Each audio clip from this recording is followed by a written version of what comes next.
Josh. Good to see you. Good to see you. Thanks, Jen. Two subjects. First on Afghanistan.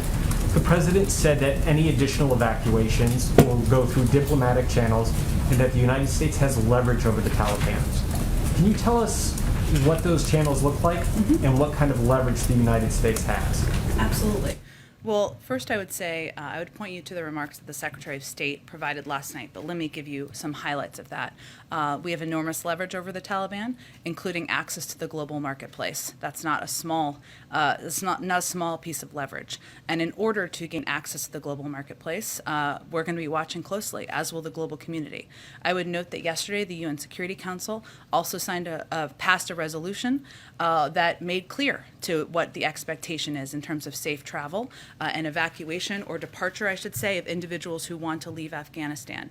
And nearly half of the countries in the world have also signed on to a statement making clear that is the expectation. That's the diplomatic side, and the other diplomatic components that our Secretary of State will be focused on include establishing a presence in Doha, which is already underway, which is a place where we will be able to operate from diplomatically. So we can have access with consular officers and diplomats who can engage with American citizens or others, our Afghan partners who want to depart. We're working to set that up now. The other piece is engagement with the Taliban, which will continue through our ongoing channels that we have with the Taliban on the diplomatic front. The other piece of this, which is very important, is operational, which is opening the airport and regional airports, and also ensuring that there is overland travel that is possible, which means being able to leave across borders. And the president touched on this in his statement.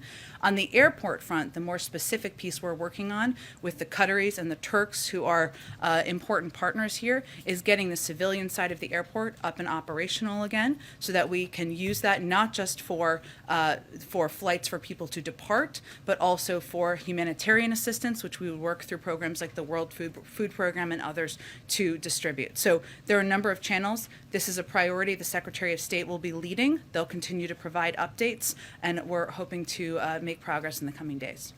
And secondly, on the